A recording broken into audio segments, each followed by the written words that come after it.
So let's do a little coming in, coming home, gathering around in our mind. And you are welcome to sit on the floor in the front or in the chairs, or if you want to move forward, whatever you'd like, you can bring your chairs closer. So eyes closed, nice big breath in through the nose, out through the mouth. And again, inhale, exhale, and one more, inhale.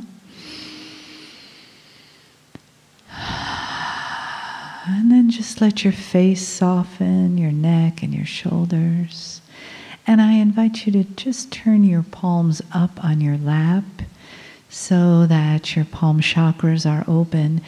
And you may notice a little pulsation there because there's quite a bit of energy in the room. So just give yourself the opportunity to feel that. And as you become more quiet inside, you may notice that you also become more open.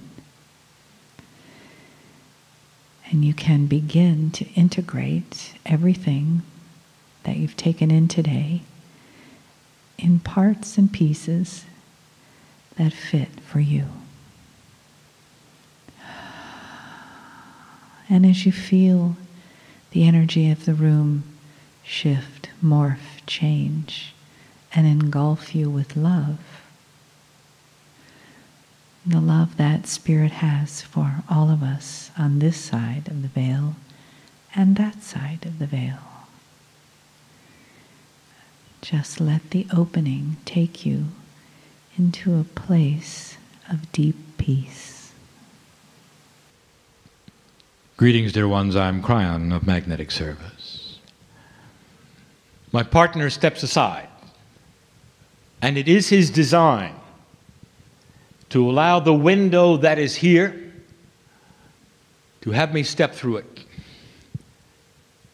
and not to filter what is said, but at the same time, his higher self is to check the integrity. Therefore, the agreement that we have always had would be that he stays consciously there, with the ability to be able to discuss a channeling after the fact. That his higher self, which is what he trusts, would be the bridge to the other side of the veil that I cross. And this particular attribute is the same one, dear one, as healers use. If you're a healer in the room, you will know that I'm right. Your higher self is involved as the bridge of connection to that which is what you would call the other side of the veil, where the perception is gathered to the patient who sits in front of you.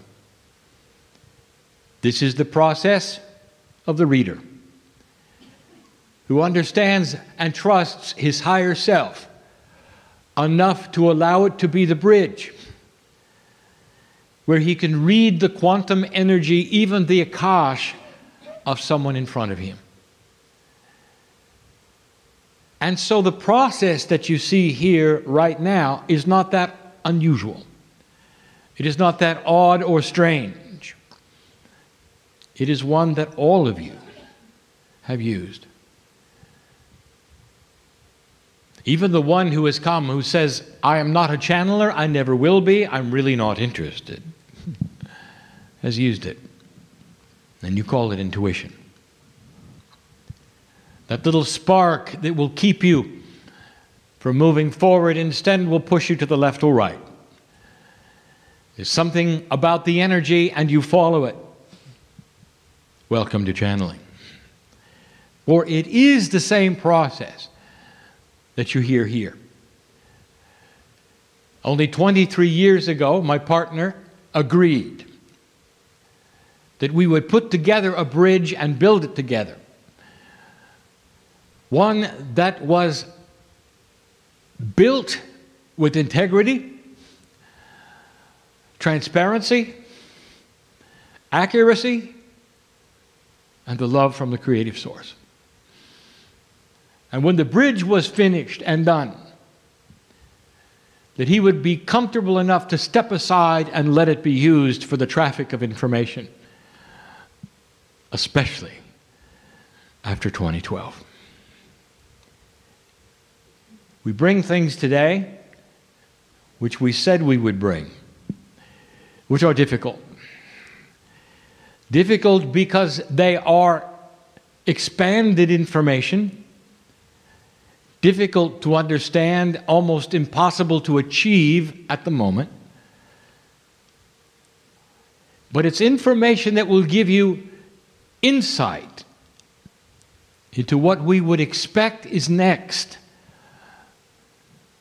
The things that you will find in what we have called the time capsule. Now, in order for you to understand these things, if you have not heard the messages of the last few weeks, is for me to give a brief review. But I'm not going to do that just yet. Instead, I want to talk about something that happened yesterday. A meteor passed close to the planet. It was not a near miss. It was never intended to be a hit. And so it was known.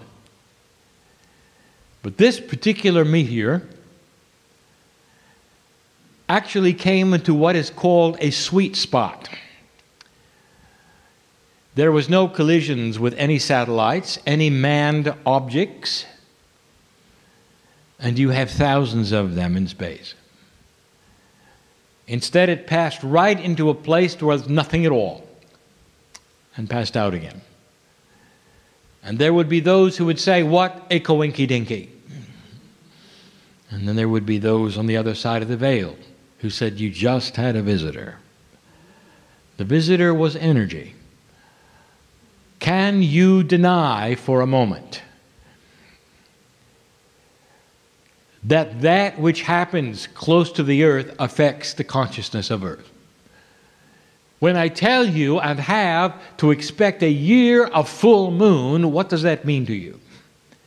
Where you know the moon is significant in certain cycles for affecting the consciousness of the planet in those cycles. So here comes a smaller body that nearly hits you but doesn't, because it wasn't supposed to. And you have to know that it comes and goes with a purpose and leaves an energy. We will call it a visitor. And if I were to identify the energy, it wouldn't mean anything to you. But I will tell you, you're going to see more of these kinds of things because it's time. That the energies delivered to the planet right now, all of them being delivered, as this was obviously delivered, is about opening the bigger bridge of the time capsule. And so all I have to say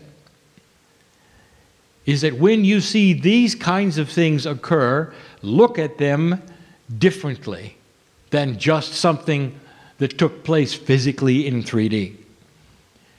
Understand that there is a delivery system and it comes in many ways. You already know of the ones that come through known astrology. Even the small body of Kryon makes a difference in the chart. Imagine what this meant to the planet. Imagine the energy that may have been placed upon the crystalline grid from your solar system because it was time. So all we wish to say is congratulate yourselves for being where you are now. Because there was a prophecy at one time that said that when the visitor passed through less than 17,000 miles from the earth, the prophecy said there would be no humans to feel anything. Quite a prophecy. What's the one you grew up with? I want you to think on that. Because you are here. Not only are you here, you're planting the seeds of an enlightened graduate ascended planet. Seeds that will grow for you to see the next time you're here, for your children to enjoy. Seeds that will develop a consciousness which is confusing to many, but will also bring new science, new systems, new discovery, and better life.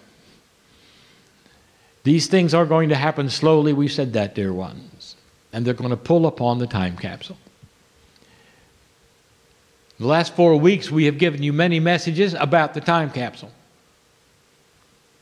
You can call it whatever you wish to. It is an awakening of new inventions, new ideas, new processes, new ways of thinking, a new paradigm. It is a slow examination, you might say, of what was always there. We have given you in the past some of the things to expect from the very crystalline grid of the planet, which knows all things. Brought to you by the Pleiadians, by the way, who set the grid originally. And made a quantum energy on the planet that records and plays back human action. We've told you that the grid is changing its linear ways. It's becoming more responsive to compassion events created by joy instead of sorrow. We've told you that even the battlefields of Earth will start to lose the energies they've had of death and sorrow, and that instead other places on the planet will start to grow in energy that will give back to you what you've always wanted. You'll step into the very fields that used to be battlefields and feel the love of Gaia. You'll know that the dirt is alive. You'll start looking at things differently in the system that is before you and understand that humans are the reason for the season. It's all about a reawakening of things that always were. And little by little, you're being awakened to these. If you take a look at what the last 100 years has given you, it has given you just about everything. From 100 years before that, to 30,000 years, it was pretty static. All the inventions that you have, coming right out of the grid in the time capsule, delivered on time to the entire planet at the same time.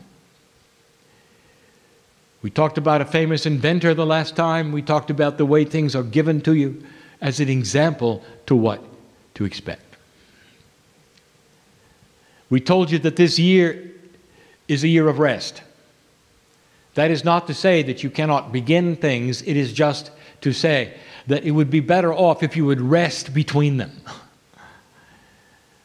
That the energies that you used to fight are now starting to abate. We gave you the example of the muscle builder who holds up the weight for a very long time and then puts it down. And he has to give his muscles time to relax again before he holds another weight. And when he picks up the new weight, it's not going to weigh as much, even though the indicator says the same thing as it did before. Because the energy in the weight itself has started to go away.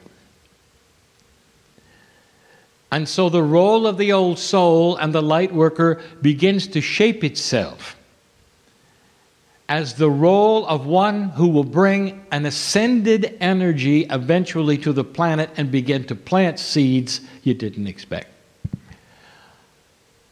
The time capsule is beginning to release things within your own DNA, and last time we spoke, we had you opening doors in the hallway of potentials in your DNA.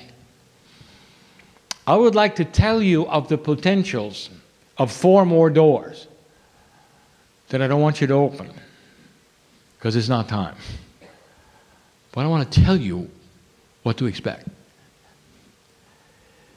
I'd like to give you the definition of ascension. But when the doors are open, the ones we speak about now, you'll have a human walking around much different than the ones in front of me. Everything I'm about to tell you is doable. Everything I'm about to share with you is what has happened on the other planets when they got to this stage. There is a sameness that the creation of evolution is able to supply you with, that lets us know what the energies and the potentials will be as your next step. I give you the history of the Pleiadians, where they went through what you went through. And although the planet was different, and although their history was different, I'd like to tell you that their DNA wasn't that much different. And what we've told you before is that when you find life on other places than your own Earth, you're going to find the structure of DNA. And you will know, because of what you look at, that there is a system of evolution that is the same for the galaxy. That what you have considered to be chance on the planet isn't. It responds to a greater whole. The creative energy coming to you throughout the galaxy has a patterning. It tends to create the same things for the same reasons. There's a lot of people going to be very disappointed in this, because they want to visit another planet and find life with 3 heads, 4 arms, and 14 toes. Instead, you're going to find symmetry. Instead, you're going to find a double helix. Instead, you're going to find some of the same things you find right here, for the same reasons. And so it takes the mystique out of the question, what is on other planets? Other planets with intelligent beings, mostly humanoid. There are ones, some, who are not. They also have no divinity in their DNA, and the process of their development has no seeding of purpose. And they're different. And they're harmless. And so I show you the next step, very carefully, what to expect. And I give you the description of enlightened consciousness. 4 doors. And the first one you'll think is easy, but it isn't. I'm going to call it the never alone door. When this door is opened, there'll be a whole segment of humanity that starts to understand that they are multiple beings of light. For the never alone door, when opened, puts upon you the mantle of truth, that even when you look in the mirror and you see one human being, there really are multiples of you. That you are partly on the other side of the veil, you have to be. You do understand that, do you not? Otherwise, the peace of God in you would vanish in its power. Part of you must be on the other side of the veil. Your soul core shares with you in the corporeal way a piece of heaven at the same time. You have to be. The entire soul cannot live in a corporeal human being that's only using 30% of its DNA. You'll start to understand the you on the other side of the veil, never alone. You'll start to look at the you in the mirror and understand the family around you is here. The mystery of death will not be a mystery. For you will feel those who you've loved and they have passed. And for the seniors in here, the parents, no matter what their attitude toward you, at the time of their passing, they know who you are now. and you'll see them. You'll have the conundrum of the Akash, the conundrum of linearity. How can your parents be seen and felt when they are actually back on earth as other souls? Figure that out. It's not that hard. It isn't that hard when you only realize there's only one soul involved in many places. They're on the other side of the veil too. And they may have reincarnated here, but they're there and you'll see them. The never alone door. And you will walk the earth different because of it. With a firm and seated knowledge that your reality is different than it used to be. And that no matter what happens to you, you'll know you're not alone. The most difficult thing for a human being is to get out of linearity. To understand that they exist in several places at the same time, that is completely and totally normal in a multidimensional state, and that the state that you've grown up in, which is 3 or 4D, depending upon how you see it, is limited. But it represents all that was and all that you've been taught. The next door is harder to explain. And when you open it, it's something we'll call completion of purpose. What completion of purpose means is that no matter what is happening in your life, it is well with your soul. That if you're racing toward the wall that you know is going to kill you, it is well with your soul. That you see life itself as an extension of your Akash, and you're fine with it. That you have a full understanding of the complexity of having lived before and living again. A completeness of purpose that has absolutely no connection with how long you live. There are those who walk around the earth right now who have ascension status. You might even call them monks. And their faces shine like the sun. There's always a number of them. And they don't fit in with society, so you don't find them here.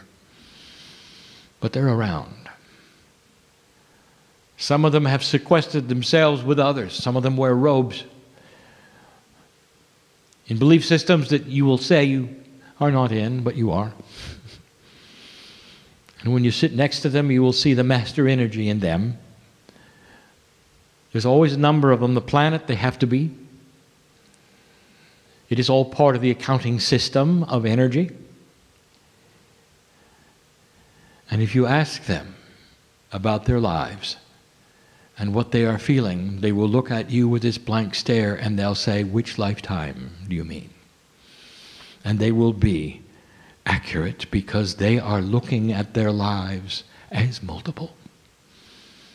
And they are not measuring the years of their life on the planet or their heartbeats. They are seeing themselves as a soul that is forever. Completeness of purpose. This is ascended thought. And it's a door in your DNA yet to be opened. When these doors are open, dear ones, they open slowly.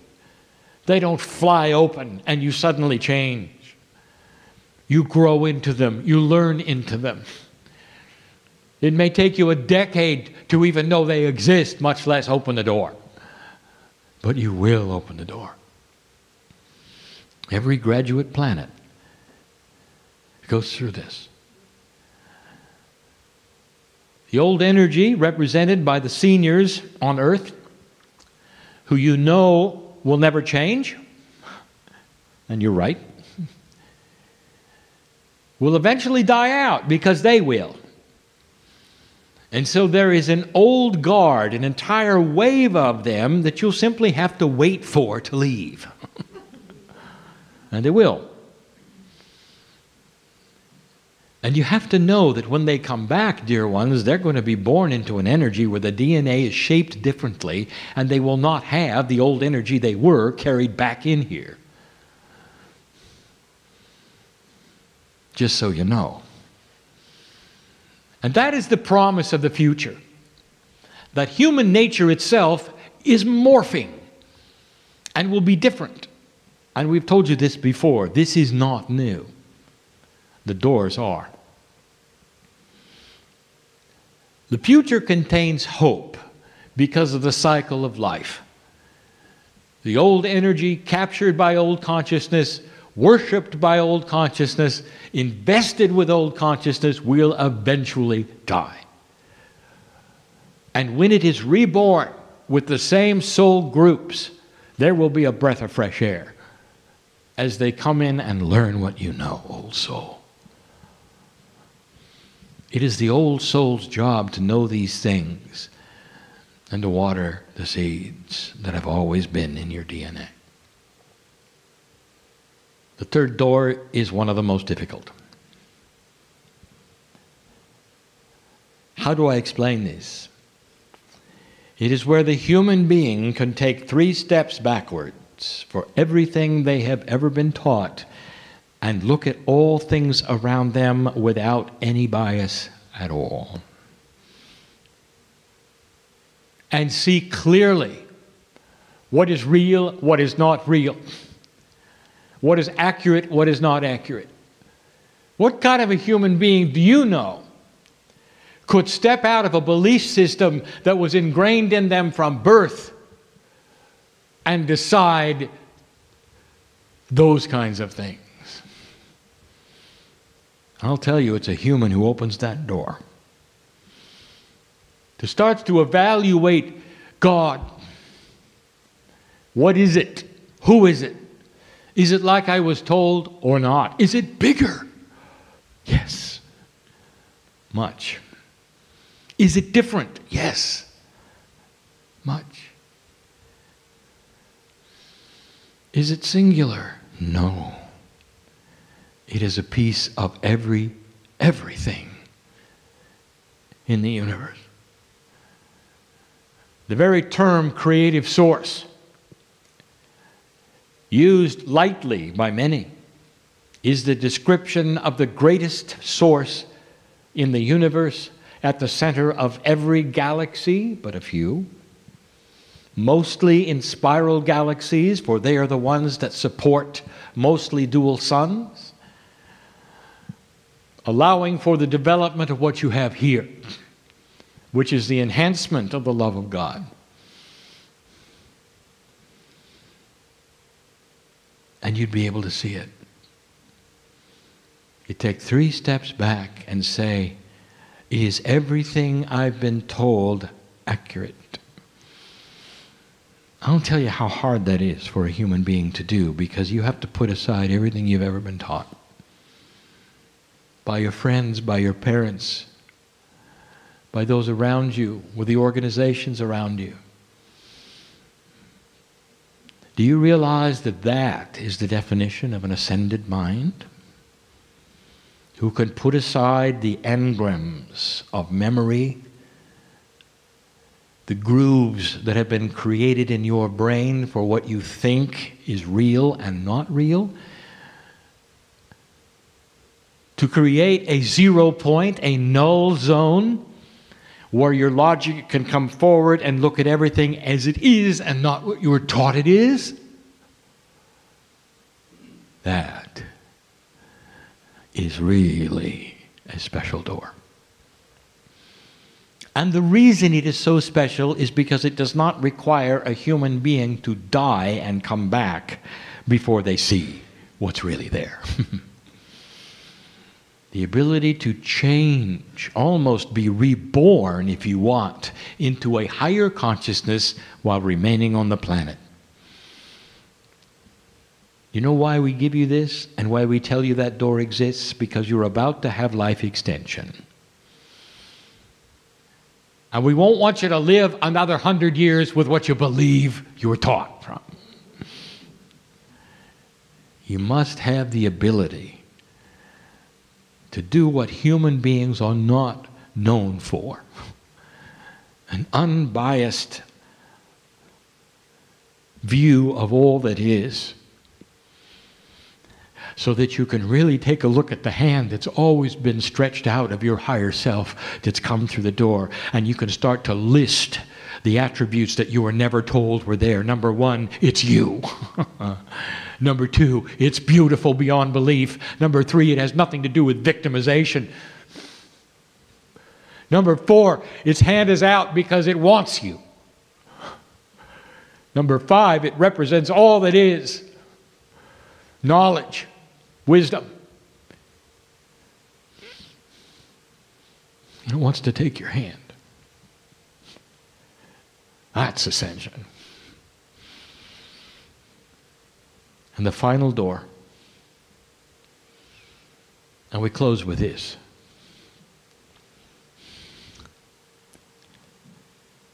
We've covered before, but not in this way. And I'll call it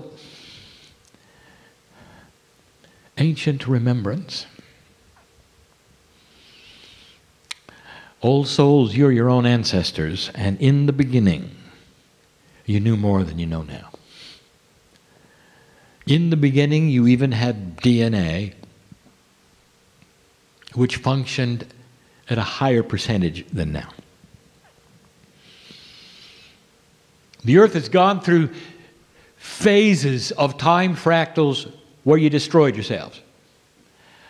And you didn't do it through atomic bombs, and you didn't do it through all the other things that your science fiction would say. You did it in cooperation with Gaia. And you went to a low consciousness where nothing was happening, and Gaia allowed the pandemic to wipe you out. Did you know that? It's almost like you targeted your own demise for the way you were thinking. And when you came back, and it didn't work again, the same thing happened. Plagues. I don't know if you know how cooperative Gaia is in this process. This is the 5th time around. You knew more back then than you know now. Only this time Gaia is looking at things differently, because now you have signaled to the center of the galaxy, to the center of the earth, to the crystalline grid, to the very essence of Gaia itself, you are staying. And your intention is to build a planet like it's never been before. There are those who will hear my words and will argue with this. And they will say that human nature is human nature, and just wait, they say, we're going to do it all again. Just wait, they'll say, you're going to war again, you're going to start over again, there's no hope. And when you see that, I want you to know what it is. It comes from a consciousness you're just waiting to die. Because that is the old way. And you're not going to change their minds. Because it's fear-based and it will etch itself. They're not old souls either. They're new. And all they know is what they've seen in the last couple of 100 years. They've not gone through what you've gone through. They don't have the wisdom of the ages like you do. Ancient remembrance. When you open that door, dear ones, you're going to begin to see the Akash. An understanding that you have the wisdom of all things, and slowly it will be given to you. You will claim your own history. You will see that which is in you clearer. You will relax and have no ego. For when you know all things, there's no reason to validate any of them. You just know them. You're quiet with it. Do you know that's the attribute of wisdom? Quietness. Why do you have to shout from the rooftops who you are? when at the core of your soul you already know. And these are the things we wanted to tell you to look forward to this day. This is the reality we see, the doors to be opened yet. And it's going to be a while. But we wanted to show you what is there. We wanted to tell you that it is hand in hand with some of your science. For the first time, we will tell you that down the line, a university like this one will not have separate buildings for life science and physics. They'll have one building and they'll call it consciousness. And it'll include all of them. You have to. Because eventually, when you think the static sciences are discovered to have consciousness, you're going to have to reevaluate everything. And that's going to happen.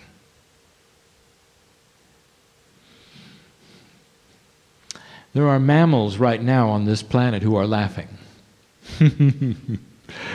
Because they know you're going to discover what they've got.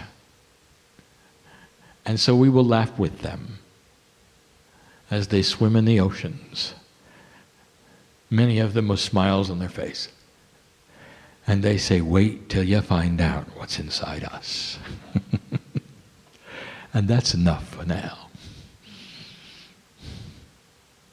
Blessed is the human being who cares enough about what's going to happen to take any of these things seriously, to walk out of the room differently because of it,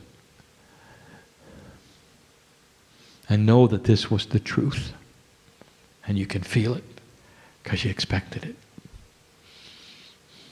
And so it is.